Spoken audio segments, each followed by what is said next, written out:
So guys, आज का हमारा ये वीडियो केवल हमारे लॉस्ट ब्रदर राजा रघुवंशी के लिए नहीं है, बल्कि उन औरतों के लिए है जो औरतें प्यार, पावर एंड साइकोलॉजिकल डिटैचमेंट में इतनी दूर निकल जाती हैं कि उनके लिए जान लेना भी एक ऑप्शन बन जाता है। हम बात कर रहे हैं उस औरत की जिस औरत को देख के एक आदमी के दिमाग में केवल प्यार, ममता एंड केयर महसूस होती है। लेकिन आप लोगों को ये चीज समझनी बहुत जरूरी है। सबसे पहले मैं आप सभी को उन सवालों के जवाब देना चाहता हूँ जो सवाल मुझसे सबसे ज्यादा पूछा गया कि भाई ये जितने भी केसेस हुए हैं, फिर चाहे वो मेरठ वाला केस हो या राजा वाला केस, अगर आप देखो तो भाई जिस टाइप के लड़कों के लिए इन लड़कियों ने अपने हस्बैंड्स की जान ली, अगर हम देखें ना वो उनसे लुक्स में अच्छे और ना फाइनेंसेस में, बट फिर भी आखिर ऐसा क्या हुआ कि वो लड़कियां उनसे इतनी अट्रैक्टेड है। सबसे पहले मैं इसी चीज का जवाब आप सभी को देना चाहता हूँ कि मेरे दोस्त, आप लोग सोच रहे होंगे कि मैं हमेशा फीमेल हाइपरगमी की बात करता ही हूँ, लेकिन याद रखिए हाइपरगमी कोई नंबर नहीं है। हाइपरगमी केवल एक इमोशन है औरत का। अगर हम लोग राजा एंड सोनम वाले केस के ऊपर थोड़ा सा ज्यादा फोकस करें तो हम देखेंगे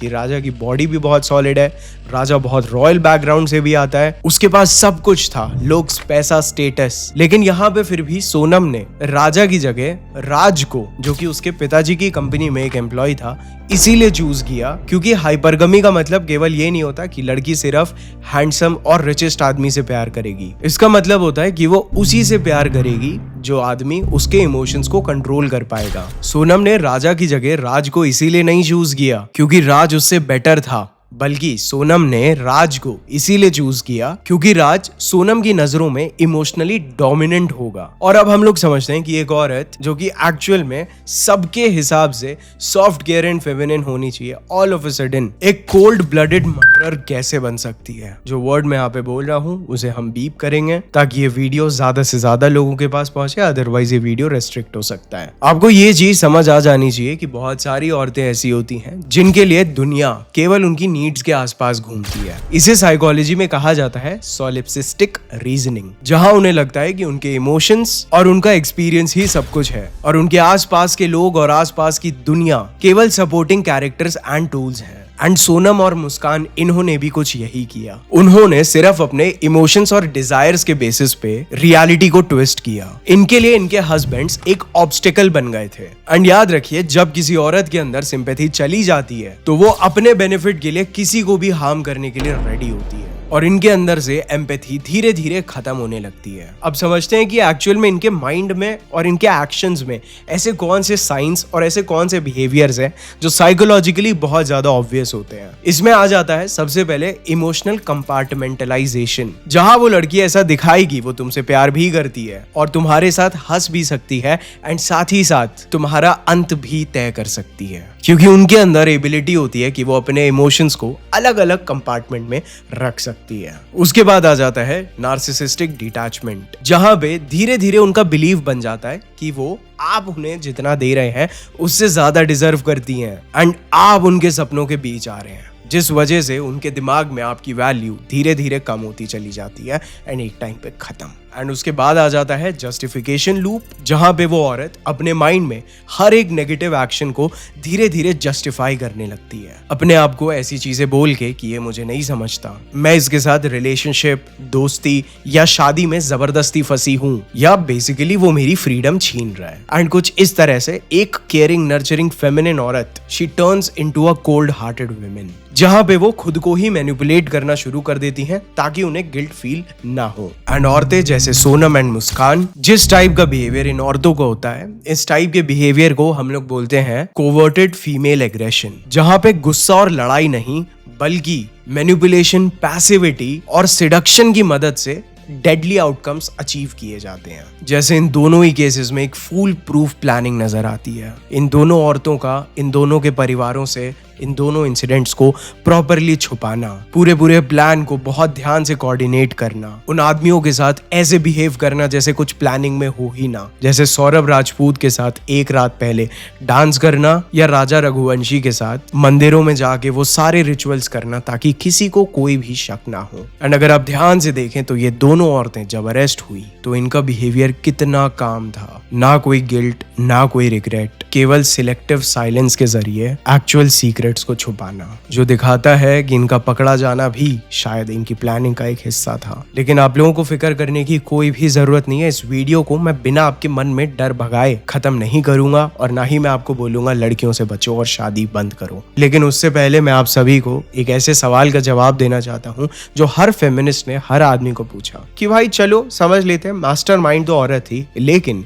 इस हर एक मर्डर में कहीं ना कहीं आदमी का बहुत बड़ा रोल रहा है। चलो इसमें दिमाग नहीं था, क्या उन आदमियों में भी दिमाग नहीं था? तो मेरे भाई हम लोग समझते हैं इस केस में राज के आउटकम्स को, जहां पे कुछ ऐसी पॉसिबिलिटीज हो सकती हैं कि Sonam being from a higher family, क्योंकि राज उसकी पापा की फैक्ट्री में एक वर्कर था, so Sonam being a higher authority, जिस चीज ने शायद राज को सोनम से ऑब्सेस कराने पे मजबूर किया। इंफीरियोरिटी कॉम्प्लेक्स, क्योंकि राजा रघुवंशी भी बहुत बड़े घर से थे, सो उनको रास्ते से हटा के अपनी ईगो को सेटिस्फाई करना, इसको हम लोग रिवर्स नार्सिसिज्म भी बोलते हैं, जहां पे जब कोई इंसान किसी और को अपने आप से कम समझता है तो केवल अपने मन की तसल्ली के लिए उस इंसान को किसी तरह से नीचा दिखाना या खत्म करके खुद को सुपीरियर फील कराना, ये एक बहुत बड़ी वजह हो सकती है इंटरनली जिस चीज ने उसे मोटिवेट किया हो इतने ब्रूटल क्राइम में सपोर्ट करने के लिए। एंड अगेन जिस तरह का नरेटिव तो बाहर आ ही रहा है कि शायद सोनम का one of the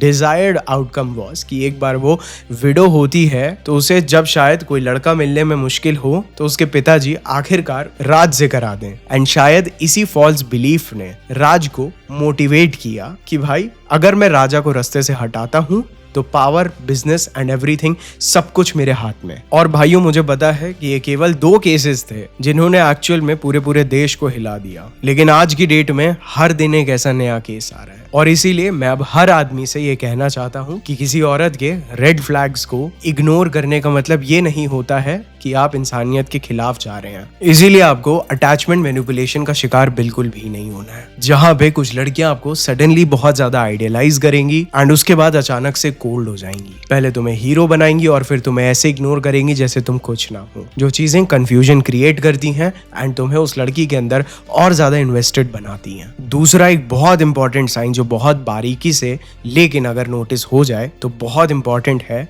which is secrecy and image control, जहां पे एक लड़की हर चीज की ना एक एक्सटर्नल इमेज क्रिएट करने की कोशिश करती है और प्राइवेसी के नाम पे पर्सनल डिटेल्स छुपाती है। हालांकि मैंने अभी अपने रीसेंट वीडियोस में हर तरह के फीमेल मैनिपुलेशन को डिकोड करने की ठान ली है, तो इस वीडियो के बाद आप उसे भी देख सकते हैं। बट अगर कोई लड़की सेक्स को as a reward system use कर रही है, यानी केवल सिर्फ तब आपको इंटीमेसी देना जब आप वो करें जो वो चाहती है, you have to avoid it, क्योंकि ऐसे रिलेशनशिप्स नहीं एक बिहेवियरल ट्रेनिंग बन जाते हैं। दूसरी चीज जो मैं चाहता हूं हर आदमी इन केसेस और आज के 2025 के एरा में समझ जाए, that he has to stop worshipping women for no reason and उनकी पूजा करने की जगह start observing them। एंड मैंने देखे हैं काफी सारे लड़के जो किसी लड़की को बिना ऑब्जर्व किए उसे महारानी समझने रखते हैं, जहां से उनका ऑटोमेटिक डाउनफॉल शुरू हो जाता है, क्योंकि वो लड़के अपनी वैल्यू इस चीज पे डिपेंडेंट बना देते हैं कि वो लड़की कैसे रिएक्ट कर रही है। इसे हम लोग कहते हैं एक्सटर्नल वैलिडेशन सिस्टम, जहां एक आदमी अपनी वर्थ को इस बेसिस पे जज करता है कि वो लड़की उससे प्यार कर रही है या नहीं। एंड ऐसे ही लड़के उन लड़कियों के बहुत सॉलिड टारगेट बन जाते हैं जो मैनिपुलेटिव होती हैं, क्योंकि वो तुम्हारे इमोशंस को बहुत ध्यान से मिरर करती हैं ताकि तुम उनके पूरे कंट्रोल में आ जाओ। जो कि मेरे हिसाब से जब आप सोनम एंड राजा के वो वीडियोस जहां पे वो एक्चुअल में हंस रही है, वो एक्चुअल में इंजॉय करती दिख रही है, जिस तरह से इन चीजों को, जिस तरह से उसने राजा के इमोशंस को मिरर किया so that she can control him into the forest, into the jungle, उस चीज को जस्टिफाई करती है। इसीलिए साल 2025 जिस सोसाइटी को पेट्रियार्कल कह के मैनिपुलेट कर दिया गया है, जो सोसाइटी हमेशा से अंदर से मेट्रियार्कल रही है, वहां पे कुछ ऐसी चीजें जो हर आदमी अपना सकता है अपनी लाइफ में और अपने आसपास के मर्दों की लाइफ को बचा के रखने के लिए, उनकी मेहनत को बचा के रखने के लिए, इज सबसे पहले कमिटमेंट के पहले लड़की को इमोशनली टेस्ट करो, थोड़ा सा ऑब्जर्व करिए, पर्पसली थोड़ा सा लड़ के देखिए कि कॉन्फ्लिक्ट के टाइम पे वो लड़की आपको गिल्ट से मैनिपुलेट करती है या आपको इंसल्ट करती है। आपके ना बोलने पे या किसी चीज के नो बोलने पे वो लड़की उस चीज की रिस्पेक्ट करती है या आपको गिल्ट में डालती है। एंड मोस्ट इंपॉर्टेंटली जिस टेस्ट में आज की बहुत सारी लड़कियां फेल होती हैं कि जब आप उसके लिए अवेलेबल नहीं होते हैं, जब आप उससे बात नहीं कर रहे होते हैं, तो क्या वो लड़की लॉयल रहती है या कहीं और चली जाती है। एंड आप में से काफी सारे लोगों को लग रहा होगा कि सार्थक भला लड़ने के लिए क्यों बोल रहा है, लेकिन मैं आप लोगों को from a perspective of a person जो पिछले 4 से 5 सालों से केवल लड़कों को गाइड कर रहा है, कोच कर रहा है, साइकोलॉजी को डीपली समझ रहा है, मैं आप लोगों को ये चीज़ बता सकता हूँ कि एक इंसान का असली चेहरा इमोशनल स्ट्रेस के अंदर ही समझ में आता है। इसे हम लोग स्ट्रेस टेस्टिंग द फ्रेम भी बोलते हैं, जहाँ पे आप एक लड़की का असली चेहरा, उसका असली बिहेवियर